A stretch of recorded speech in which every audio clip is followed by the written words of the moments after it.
Bom dia a todos. Hoje nós iniciaremos o nosso curso de Fenômeno Transporte. Daremos introdução ao capítulo 1, que trata sobre as grandezas e conceitos fundamentais necessários para o estudo e entendimento de fenômeno transporte, e para também nos fornecer ferramentas para fazer o trabalho com os demais capítulos por diante. O meu nome é professor Rogério Fernandes Brito, da Universidade Federal de Itajubá, campus de Itabira. Na aula de hoje, portanto, nós vamos ver os conceitos básicos, fazer uma introdução ao estudo de fenômeno transporte e algumas aplicações de fenômeno transporte, onde é aplicado o estudo de fenômeno transporte.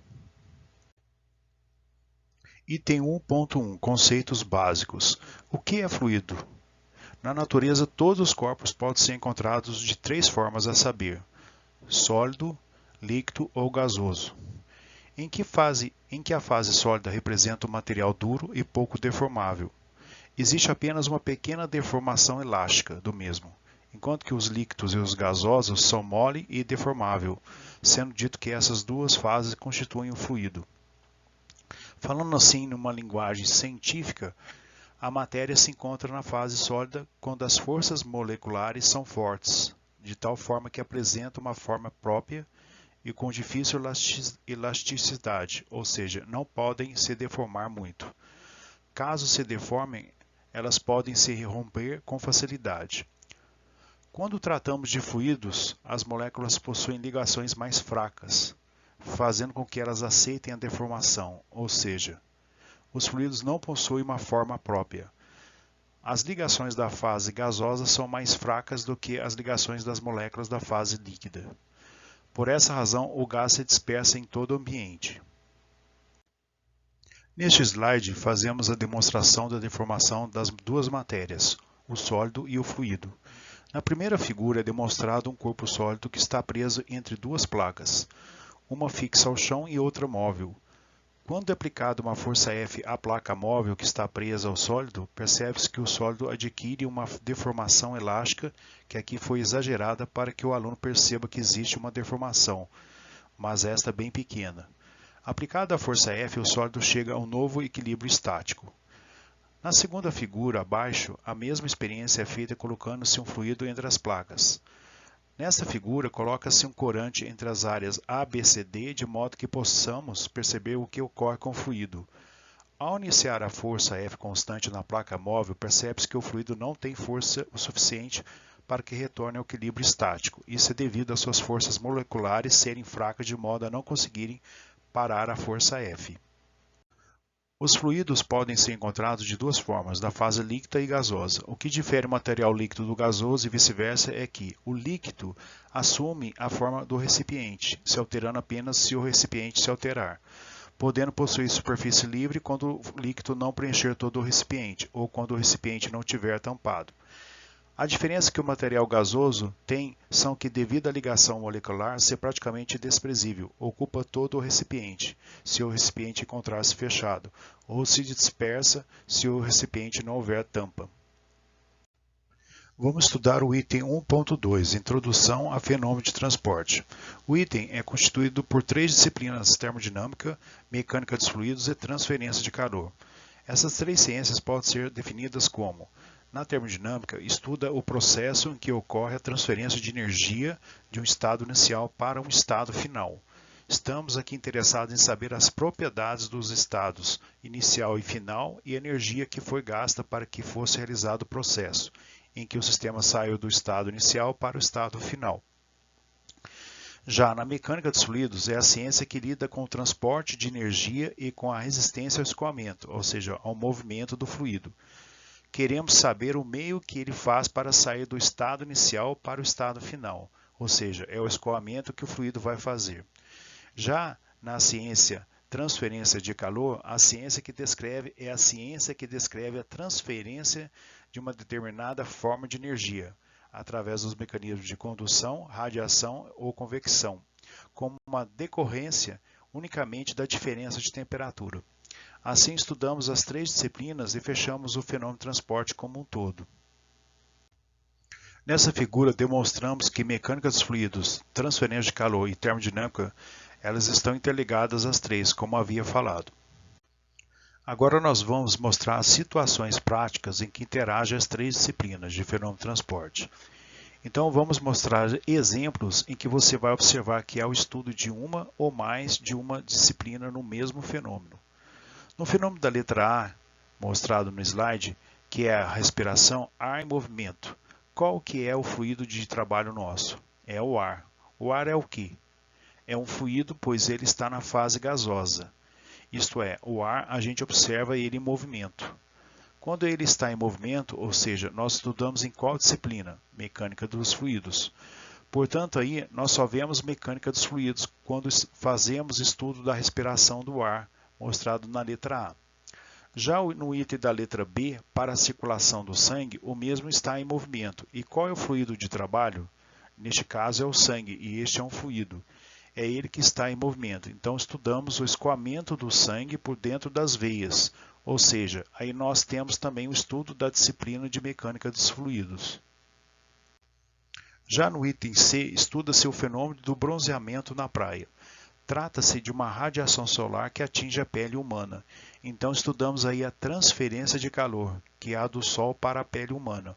Ou seja, estudamos a transferência através dos mecanismos da radiação. Portanto, nós estudamos aqui a disciplina de transferência de calor. Já no item D, mostrado aí na letra D, secar a roupa no varal com a umidade relativa do ar baixa, menor que 50%, as gotículas de ar da água saem da roupa e vão para o ar seco. Gradativamente, isso é acelerado pelo ar em movimento. A ventilação existe em movimento. Logo estudamos mecânica dos fluidos, ou seja, gotícula de água saindo de roupas e indo para o ar através da transferência de massa e calor. Ou seja, temos duas disciplinas que estão envolvidas sobre este fenômeno, que está sendo estudado interligadas, a mecânica dos fluidos e a transferência de calor. Já no item E, sobre o projeto de aeronave, navios, submarinos, mísseis, automóveis, projéteis e trens. Ou seja, vamos estudar o que? O fluido parado e o veículo se movimentando em relação ao fluido ou o inverso. O veículo parado e o fluido se movimentando em relação ao veículo. Ou seja, nós estudamos o fluido em movimento, ou seja, mecânica dos fluidos. Que tipo de fluido pode ser? Aqui é o ar ou se não a água. Depende de qual é o seu fluido de trabalho. O estudo de um fluido que sai de um estado inicial até um estado final está envolvido o conhecimento de fluido e o movimento que este fluido realiza. Além disso, do estado inicial ao estado final pode estar envolvido ganho ou perda de calor ou massa. Portanto, em outras palavras, a ciência que estuda todos esses fenômenos que estão interligados é chamado de fenômeno de transporte. Item 1.3 Aplicação de fenômeno de transporte. Vamos ver várias aplicações em que utilizamos na engenharia fenômeno de transporte. A primeira delas é na aeronáutica. Como projetar um avião sem saber de fenômeno de transporte? É sem um conhecimento dessa ferramenta, fenômeno de transporte, que seria muito mais difícil você projetar os aviões de hoje em dia em que nós temos, no qual foi feita uma remodelagem da aerodinâmica, muito melhor que os primeiros aviões existentes. Continuando ainda com o item 1.3 sobre a aplicação de fenômeno de transporte, na área automobilística.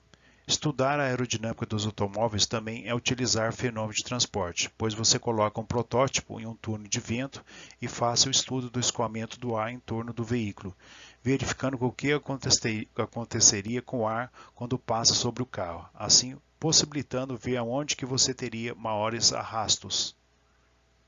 Continuando ainda o item 1.3, aplicação de fenômeno de transporte, no projeto de coração artificial e hemodiálise. O engenheiro também está envolvido na medicina, em que criamos aparelhos medicinais para que façam que curem pessoas que tenham problemas cardíacos ou renais. Continuando ainda o item 1.3, que é a aplicação de fenômeno de transporte, vamos falar de tratamento de esgoto, estação de tratamento de esgoto. O engenheiro também está envolvido nesses fenômenos, pois tanto o engenheiro de fenômeno de transporte quanto o engenheiro químico devem ter o conhecimento para que possa ser realizado o tratamento do esgoto. Neste processo, são várias as fases onde se tem o escoamento de um fluido. Continuando nesse slide, aplicação de fenômeno de transporte, item 5, sobre a formação de ondas oceânicas e estudos climáticos. A meteorologia tem como conhecimento o fenômeno de transporte, pois ele é um conhecimento importante, pois para entender os comportamentos de ondas gigantes, de tsunamis e furacões em alguns países, cuja população tem que se precaver desses fenômenos meteorológicos. Aqui mais o slide, no item 1.3 sobre a aplicação de fenômeno de transporte. Esse subitem 6 trata-se de usina maremotriz. Necessita de engenheiros que têm conhecimentos em fenômeno de transporte, pois estuda o comportamento da maré para produzir energia. Ainda vamos continuar nesse slide com o item 1.3 falando da aplicação de fenômeno de transporte. O subitem 7 fala de extração petrolífera e sondagem na água.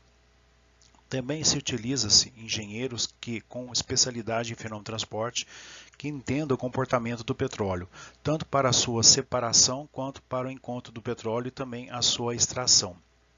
Uma observação: hoje já existem plataformas de petróleo em alto mar que são totalmente automatizadas, cujo controle é feito na costa marítima, sem haver a necessidade de técnicos na plataforma, evitando assim inúmeros acidentes que infelizmente fizeram várias vítimas.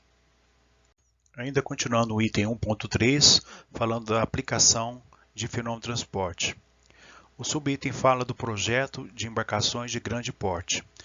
Percebemos que os conhecimentos em fenômeno de transporte são necessários, pois evitariam muitos riscos que ocorreram no passado, como no caso do Titanic. Será que existiam engenheiros com vasto conhecimento em fenômeno de transporte? Parece que isso não ocorreu, portanto foi o que ocasionou o fundamento dele. Agora, com engenheiros com vasto conhecimento em fenômeno de transporte, podemos ter o máximo de segurança possível para as suas embarcações. Mais um item falando da aplicação de fenômeno de transporte. Agora vamos falar de fontes alternativas de geração de energia elétrica. Podemos observar na figura que temos uma usina eólica. Ela fornece energia elétrica através dos ventos, ou seja, você tem que fazer um estudo para colocar as pás de maneira correta, para que tenha um maior aproveitamento do vento e criar a maior energia possível. Continuando com o item 1.3, aplicação de fenômeno de transporte, agora a gente vai falar de usina hidrelétrica de Itaipu. Para a construção dessa usina hidrelétrica, houve a necessidade do conhecimento vasto de engenheiros biológicos, químicos e vários outros profissionais que tivessem conhecimento de fenômeno de transporte, pois sem ele não seria possível criar uma usina tão grande e complexa. Mais um slide falando do item 1.3, aplicação de fenômeno de transporte. Vamos falar agora no subitem 11 de pasteurização do leite e fabricação do leite em pó. Até nesse caso, o fenômeno de transporte é importante para entender como você vai retirar, purificar e retirar bactérias nocivas à saúde e depois secá-lo de modo a poder criar o leite em pó. Ainda continuando com o item 1.3, agora vamos falar da fabricação de cerveja. É uma área que muitos engenheiros devem gostar de trabalhar, não é? Mas também precisa ter um know-how muito grande em fenômeno de transporte, porque você vai trabalhar com fluido que é uma cerveja e que tem vários processos que ocorrem na sua fabricação. Portanto, você vai ter que ter um grande know-how em fenômeno de transporte. Continuando com a aplicação de fenômeno de transporte, que é o item 1.3, agora no subitem 13, vamos falar da fabricação do aço. Até na fabricação do aço é necessário ter um engenheiro com conhecimentos em fenômeno de transporte, pois o aço inicialmente está na fase de fluido, antes de se tornar sólido, no final do processo. E nesse estado, a gente precisa saber que tem que dominar o conhecimento mínimo para o controle da temperatura, que é na faixa de 1480 graus Celsius. Bom, nesse slide, ainda falando da aplicação de fenômeno de transporte, que é o item 1.3, vamos colocar aqui outras demais aplicações, que seria o subitem 1.3.1. Portanto, eu dei várias aplicações onde é necessário ter conhecimentos em fenômeno de transporte. Além dessas, temos, por exemplo, a geladeira, estação espacial, motor, turbina, o estudo envolvendo o pulmão, porque você tem o fluido como ar e assim por diante. Você tem vários locais onde se aplica fenômeno de transporte. Se você conseguiu enxergar um fluido ali, você tem que estudar fenômeno de transporte. E a vida continua. Em outras palavras, podemos resumir que não é só um engenheiro mecânico que precisa ter de fato conhecimentos em fenômeno de transporte, mas de fato não é isso que ocorre. Como eu já mostrei para vocês, existem várias aplicações, todas envolvendo fluidos, e vocês podem imaginar várias outras, além dessas, em que engenheiros, além do mecânico, precisam saber para ter noção de fenômeno de transporte. Por isso que para todas as engenharias são necessárias compreender os fenômenos de transporte. Chegamos ao fim de mais uma aula. Qualquer dúvida, entre em contato por e-mail e até a próxima aula.